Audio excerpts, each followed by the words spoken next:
Salut chers internautes, bien-aimés dans les seigneurs qui nous suivez de partout. C'est les vôtres, les pasteurs David Moukama. Alors je viens auprès de vous en ce jour, priant de tout mon cœur que la paix et la grâce de notre Seigneur Jésus-Christ abondent dans nos vies. Le Saint-Esprit me met à cœur de nous parler autour d'un thème très important, voire capital. Et ce thème est dénommé la vision. Pourquoi la vision? Parce que toute notre vie dépend de notre vision. Quand je regarde ta réception ou ta possession, ça peut me refléter ta vision. Voilà pourquoi nous allons en parler à la lumière de Saintes Écritures. Rapidement, je nous envoie dans les deuxièmes livres de Rois, au chapitre 2. Vous pouvez lire tous les chapitres 2. Mais nous, ici, nous allons prendre seulement de bribes, de portions pour ne pas abuser de votre précieux temps que vous nous accordez. Alors, je serai dans la fourchette qui va du 9e verset au 12e verset. Alors, quand on pénètre cette fourchette, nous sommes en train de voir le prophète Élie qui veut être enlevé et être séparé d'avec Élisée, son serviteur. Nous connaissons tous le prophète Élie. C'est un prophète qui a marché avec Dieu de façon surnaturelle. Et c'est un homme qui n'a pas connu la mort comme Enoch aussi dans les Saintes Écritures. Alors, il est arrivé au soir de sa vie et il savait qu'il devait être enlevé, mais il n'était pas seul. À côté de lui, nous voyons Élisée, qui est son serviteur, appelé à lui succéder. Parce qu'avec Dieu, il n'y a pas de succès sans successeur. Dieu travaille toujours avec la pensée transgénérationnelle. C'est très important de savoir cela. Et Élie va être enlevé, il va partir. Il pose une merveilleuse question à Élisée. Il lui dit: que veux-tu que je fasse pour toi? Parce qu'il veut les récompenser. Au fait, cet homme d'Élisée, son serviteur, l'a accompagné à endurer 2 épreuves terribles. Et il est parti avec lui depuis Gilgal jusqu'au Jourdain. Il ne l'a jamais quitté, même quand le père les renvoyait.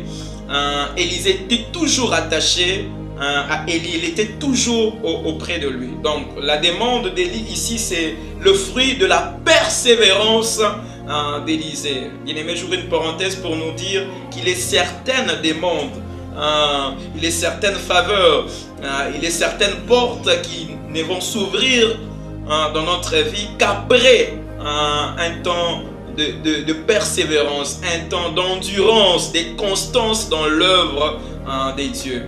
Donc la demande d'Élisée ici intervient après qu'il a enduré beaucoup d'épreuves.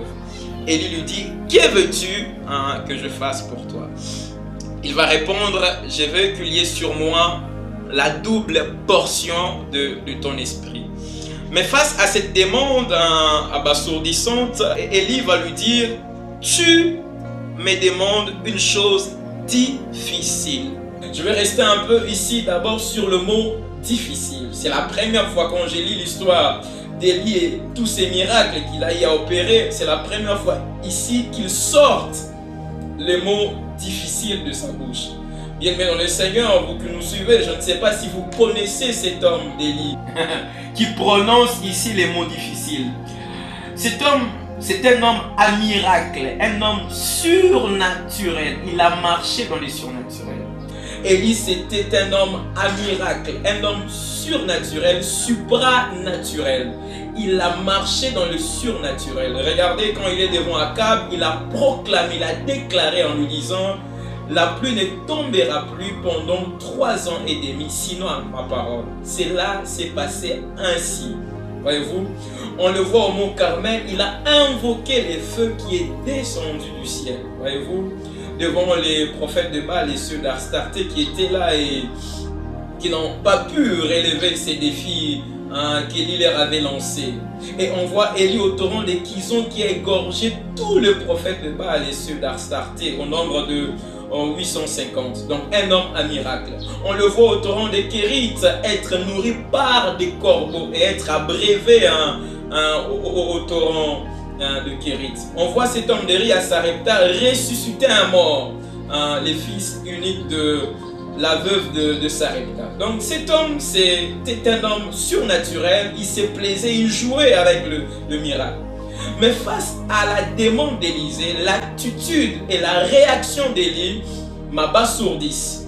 Élie le regarde et lui dit, tu demandes une chose difficile. Qu'est-ce qu'Élie est en train de nous dire? Mais ce qui m'allège un peu, c'est la suite. Parce qu'il lui dit, mais si tu me vois, au moment où je serai enlevé d'avec toi, cela t'arrivera ainsi. Sinon, cela ne t'arrivera pas. C'est-à-dire, si tu ne me vois pas pendant ces moments-là, ce que tu as demandé ne t'arrivera pas. Donc, par cette déclaration, par cette parole, Élie est en train de relier l'exaucement à la demande d'Élisée, à la vision de ces derniers. C'est-à-dire, si tu me vois, tu auras. Donc, ton exaucement est lié à ta vision de ma personne. D'où notre thème, la vision. Mais il lui dit, tu m'as fait une demande difficile, mais si tu me vois. Par là, j'ai compris que tout ce qui est difficile dans la vie, tout ce qui est compliqué dans la vie, obéit à la vision. Donc la vision, c'est ces principes auxquels est subordonné, auxquels obéit tout ce qui est difficile. Tout dépend de ta vision. Ce qui est difficile ne restera pas difficile, mais tout dépend de ta vision. Si tu me vois au moment où je serai enlevé d'avec toi. Mais attention, Élie a été enlevé au ciel par un tourbillon. Il est monté dans un tourbillon, dans des chars de feu. Et Élisée était appelé à rester là et à voir les pères qui montent. Bien aimé dans les Seigneurs, ce n'était pas un film, ce n'était pas une fiction, c'était une réalité. Donc il devait ouvrir grandement ses yeux, être exposé à la poussière, au sable, à toutes les intempéries possibles, voyez-vous, parce que c'était en plein tourbillon, voyez-vous. Donc un exercice difficile. Et en plus, Élisée était chauve, il avait une calvitie. Donc il n'avait même pas de quoi se protéger la tête. C'est-à-dire, voir Élie qui monte, c'était s'exposer à ce qui pouvait tuer sa vue. Donc c'est très important, voyez-vous. Quand votre vision n'est pas en mesure de tuer votre vue, ce n'est pas encore une vision. Ça c'est très important, retenez-le. La vision de Dieu vient tuer la vue humaine. Donc quand vous regardez comme un homme, vous ne voyez rien. Mais c'est alors que vous entrez dans la vision de Dieu. C'est très important. Donc la vision, c'est les seuls moyens, les seuls itinéraires qui nous donnent accès aux choses difficiles. C'est très important. Donc Élisée devait rester là, regarder, en train d'ovationner les pères. Mon père, char d'Israël et sa cavalerie. Et c'est comme ça qu'il recevra le manteau qu'Élie va faire tomber. Ça, c'est le deuxième jeu du manteau d'Élie sur Élisée, qui n'a rien à voir avec le premier jeu du manteau dans 1 Roi au chapitre 19 à partir du 19e verset. Quand Élie appelle Élisée, il lui jette les manteaux, alors que ce dernier était dans sa besogne, dans son travail de berger. Voyez-vous? Quand il reçoit ses manteaux, il a certainement compris quelque chose. Le père va lui dire, suis-moi. Il va lui répondre en lui disant, laisse-moi dire au revoir à ma famille, ranger mes affaires et je te suivrai. Le père va insister, fais attention et égard à l'acte que j'ai posé sur toi. Ça c'est le premier jet du manteau d'Élie sur Élisée, qui n'était rien d'autre que l'annonce de l'appel. Je t'annonce que tu es appelé à me succéder, suis-moi, travaille avec moi, sois aux côtés de moi. mais ça ne veut pas dire que tu me remplaces déjà. C'est ça le problème avec les serviteurs de Dieu aujourd'hui, avec les fils dans la foi, les fils dans les ministères. Beaucoup se sont limités dans le premier jet de manteau. Ils ont cru qu'ils étaient arrivés. Or, il y a toute une marche, il y a tout un parcours de Gilgal au Jourdain, une marche de transformation pour t'amener à être digne du manteau. Voyez-vous? Parce que l'onction que nous recevons peut nous détruire. Mais la préparation, la transformation de notre caractère va nous aider à nous maintenir dans l'onction. Et c'était ça la marche de Gilgal jusqu'au Jourdain. Élisée a enduré à plusieurs fois, à plusieurs reprises. Élie a voulu les chasser. Mais Élisée était toujours à côté du Père parce qu'il poursuivait un objectif. Il savait ce qu'il cherchait. Et quand on arrive au chapitre 2 de 2 Rois, de 9 à 12, c'est là que le Père va monter et va laisser tomber son manteau. Et Élisée va prendre de façon permanente maintenant les manteaux d'Élie. Ça, c'est le deuxième jet du manteau d'Élie sur Élisée, qui est la confirmation dans l'appel, l'investiture, l'effectivité de l'appel, l'établissement dans l'appel. Ne sois pas pressé. Mais tout dépend de notre vision. Plusieurs personnes ont abandonné, même dans leur commerce, parce qu'ils avaient peu de vision, parce qu'ils manquaient quasiment de vision. Donc la vision n'était pas claire, n'était pas limpide. La vision souffrait de netteté, c'était obscur et on abandonne. Parce qu'il y a des combats, il y a des oppositions, on abandonne. Bien aimé, quelle est cette vision qui ne fait pas appel au combat? Voyez-vous? Chaque fois que vous recevez une vision de Dieu, vous devez vous dépasser. Parce que la vision de Dieu porte la nature de Dieu. Vous la recevez, vous êtes un humain. Donc vous êtes appelé à travailler afin que vous puissiez vous rapprocher de la nature de Dieu pour garder la vision de Dieu et l'accomplir, la saisir, la vivre. Et je prie que cela soit votre partage au nom de Jésus. N'abandonnez pas. Voyez-vous? La vision est très importante. Je nous envoie dans Josué au chapitre 6. À partir du 2e verset, Dieu dit à Josué, vois, je livre Jéricho entre tes mains. Ici, Josué est dans la conquête de Canaan. Et la première ville, c'était Jéricho. La première ville à conquérir. Mais Jéricho était hermétiquement fermé, était barricadé. Mais le verbe que Dieu demande à Josué de conjuguer face à cet état de choses, c'est le verbe voir, d'où la vision. C'est-à-dire, Jéricho reste comme ça parce que ta vision est comme ça. Si tu modifies ta vision, si tu vois Jéricho que j'ai livré entre tes mains, Jéricho qui est barricadé, ne sera plus barricadé. Les murailles vont s'écrouler. Voyez-vous? Et même Jérémie, quand Dieu veut marcher avec Jérémie, dans Jérémie au chapitre 1er, Dieu lui pose la question, prophète, qu'est-ce que tu vois? C'était un enfant. Dieu veut se rassurer que Jérémie voit la même chose que lui. Qu'il n'y ait pas un décalage entre sa vision et celle de Dieu. Très important. Qu'est-ce que tu vois? Jérémie lui répond, je vois une branche d'amandier. Et Dieu va lui dire, tu as bien vu. Et si Dieu te posait la question en ce jour, quand tu regardes ton commerce, quand tu regardes ton mariage, quand tu regardes tes études, les études de tes enfants, l'éducation de tes enfants, quand tu regardes ton ministère, quand tu vois, qu'est-ce que tu vois? Qu'est-ce que tu vois? Est-ce que tu vois la même chose que Dieu? Voyez-vous? Est-ce que tu vois la même chose que Dieu? C'est une question que je nous pose, bien aimés dans les Seigneurs. La vision, moi, je la définis comme tout simplement cette capacité surnaturelle que Dieu donne à un homme de pénétrer son futur bien qu'étant dans son présent et de travailler à les conquérir. Voyez-vous? La vision, cette capacité que Dieu accorde à un homme, bien qu'étant dans son aujourd'hui, il perce son demain. Il perce son demain et il travaille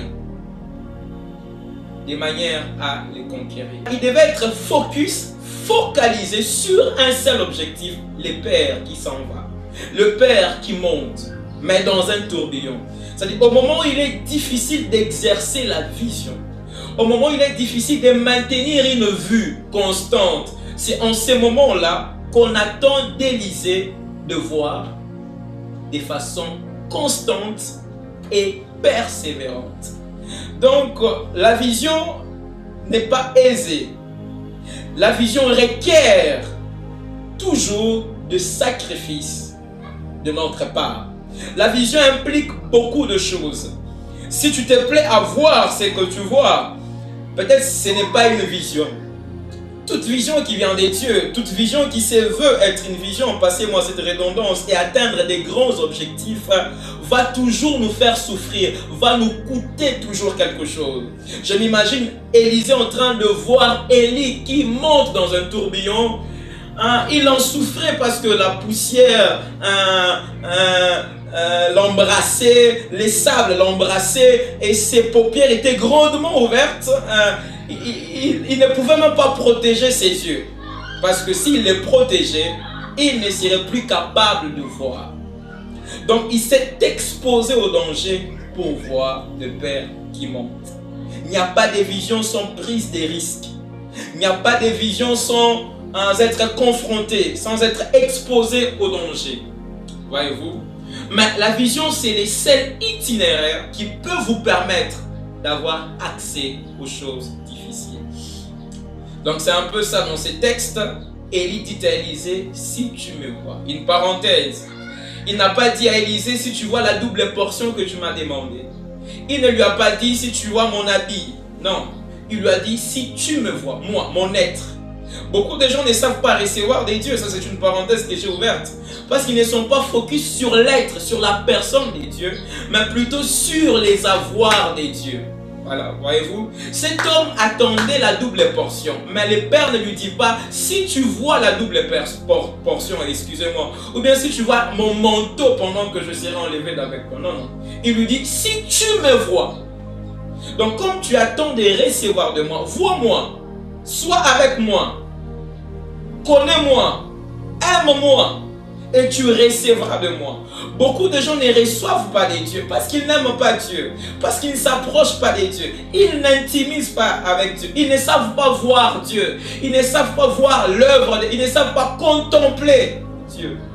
Mais ils ne sont là que pour s'attendre à ce que Dieu peut faire pour eux. Voyez-vous? Ça, c'est une mauvaise approche, une mauvaise démarche. Et ça ne marchera pas. Bien-aimés dans le Seigneur.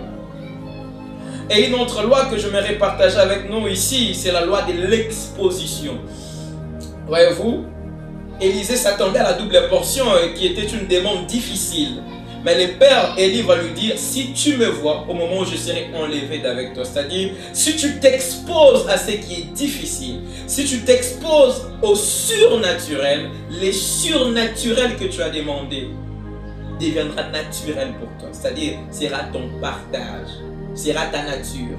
Mais tu dois t'exposer au plus fort, au plus puissant, au plus effrayant que ce que tu as demandé pour que ta demande difficile soit résolue. Tu t'attends aux grandes choses, bien-aimé dans le Seigneur. Tu t'attends aux choses difficiles, tu t'attends aux choses qui vont bouleverser ton entourage, ton quotidien.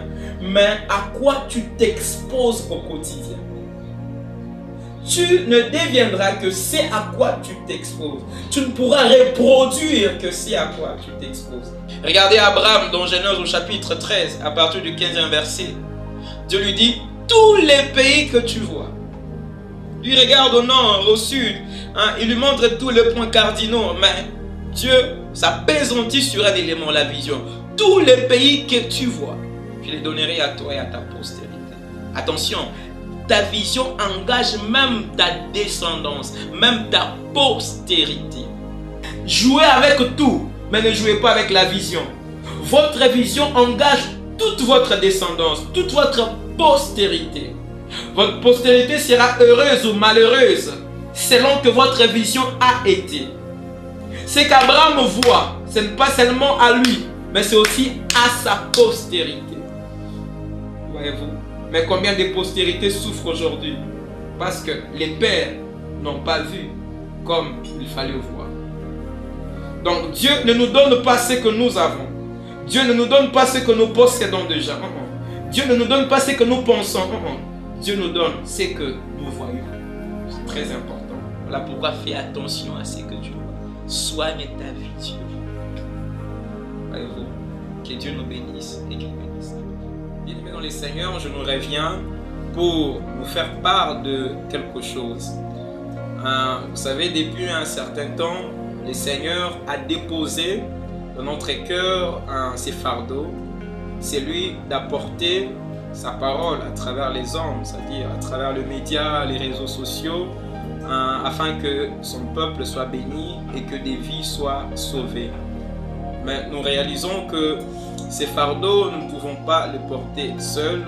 Nous avons besoin de votre soutien. Vous allez me dire que la vision de Dieu a toujours sa provision. Bien sûr, nous le croyons. Mais seulement nous croyons qu'une partie, une part de la provision de ce travail se trouve auprès de vous. Voilà pourquoi nous vous ouvrons grandement les portes de cette œuvre pour apporter toute assistance, tout soutien, vos conseils, vos prières. Vous voulez ajouter un plus dans la réalisation des vidéos. Vous avez de matériel, des outils qui peuvent nous être utiles pour améliorer ce travail. Nos portes vous sont grandement ouvertes. Vous avez un soutien financier, en termes de logistique à nous apporter, mais surtout n'oubliez pas les soutiens spirituels qui doivent être au premier plan. Nos portes vous sont grandement ouvertes et nos contacts sont là pour nous atteindre. Que le Seigneur vous bénisse et qu'il vous fasse grâce. Merci.